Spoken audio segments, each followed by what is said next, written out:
Welcome to the best gambling show on the internet. This is the home of the money pick. We got the divisional round spreads. Make sure you hit the like button. Make sure you share these videos. Let's get to it. First game, we got the Los Angeles Rams at the Green Bay Packers. Packers are -6.5.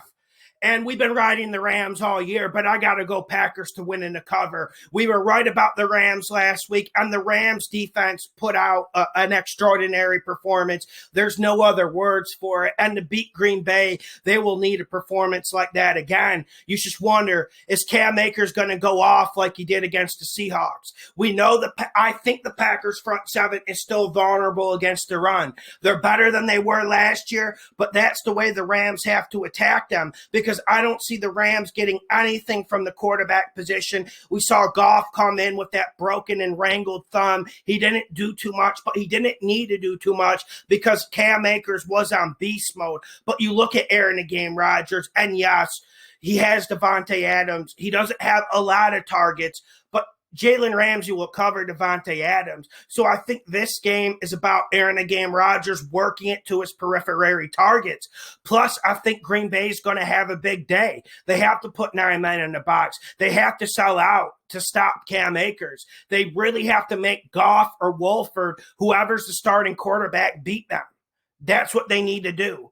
And when you're looking at this game, you got McVay versus LaFleur. And yes, McVay is great. McVay's won us a lot of money this year.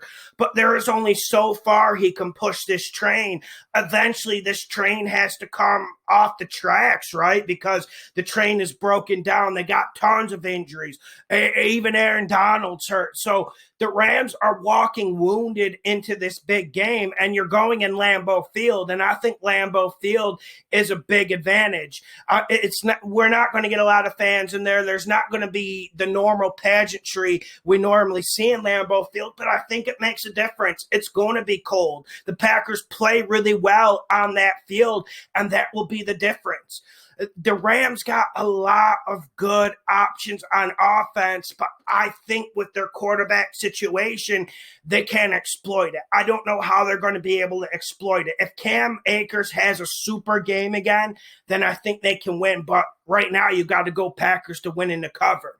Maybe if this pushes up, if this was a +8, +9, I would be thinking about the Rams. But -6.5 just isn't enough. Next game, we got the Baltimore Ravens at the Buffalo Bills. Baltimore is +2. Money, money, money. Money. Baltimore wins in the cover. I said it last week. I'm going to say it again. Baltimore is on a mission. Baltimore has found rhythm, and Baltimore has found life.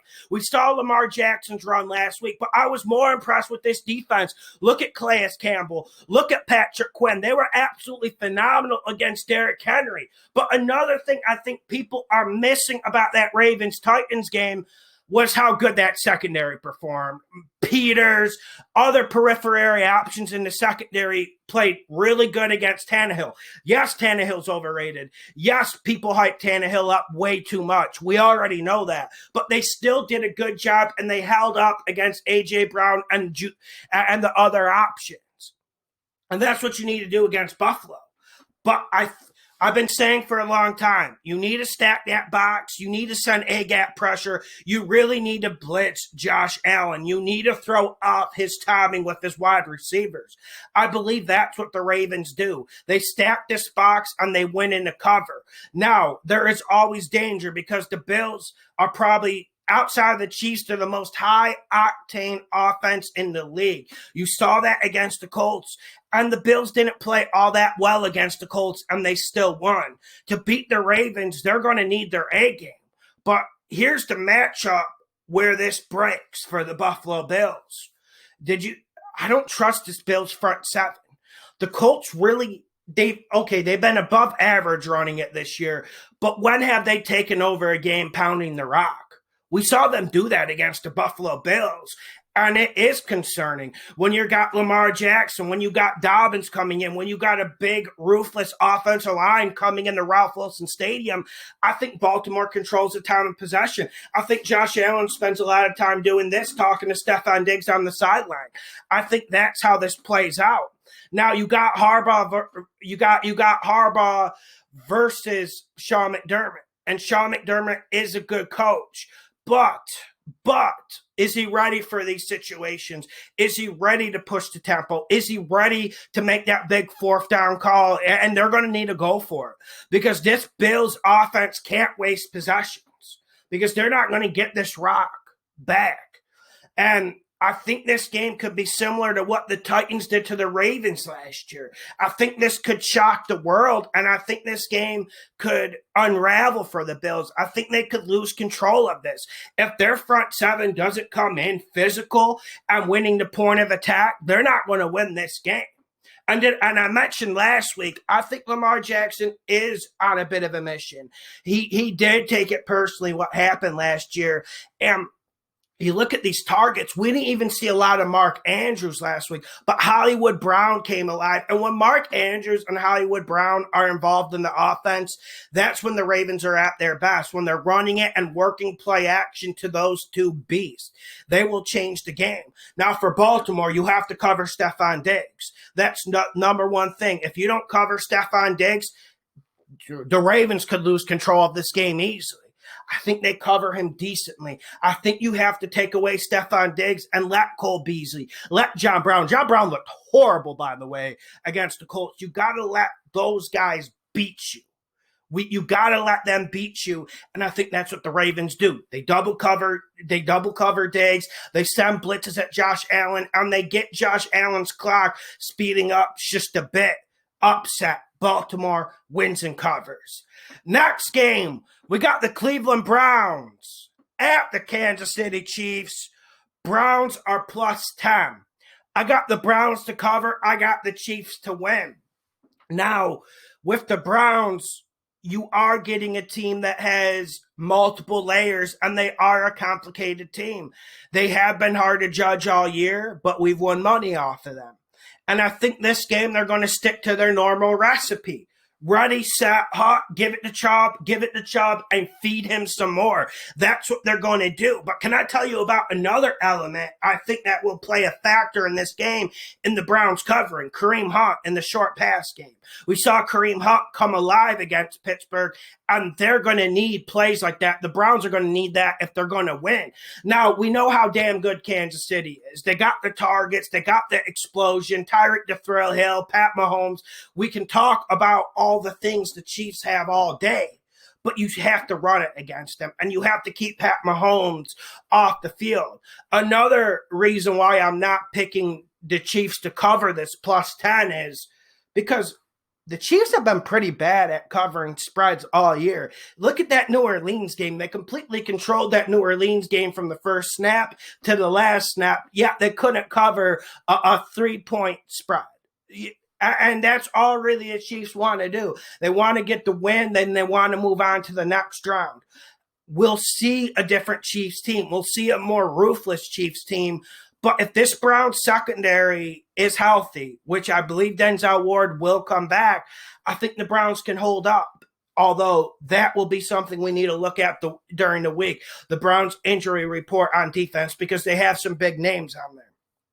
But overall, this game is going to be about controlling tempo, not letting Pat Mahomes get that ball every second. This is about keeping Pat Mahomes off the field, and the Browns have the personnel to do it.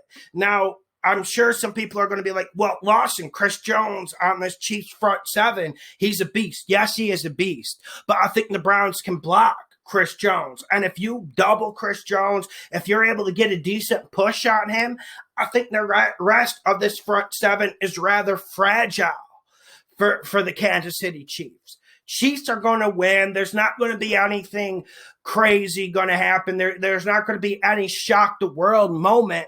But the Browns keep it closer than people think. This is not a blowout. Next game, we got the Tampa Bay Buccaneers at the New Orleans Saints. New Orleans is -3. I have to eat crow and say New Orleans to win in the cover. Pick Tampa Bay to get to the Super Bowl before the season, and I have to retread. We have to just look at the evidence New Orleans is giving us. And we also have to look at the evidence Tampa Bay's given us. That game against the no-names last week was concerning. Yes, on Patreon, we hit it on the money line, and we hit it big. We killed it on the money line.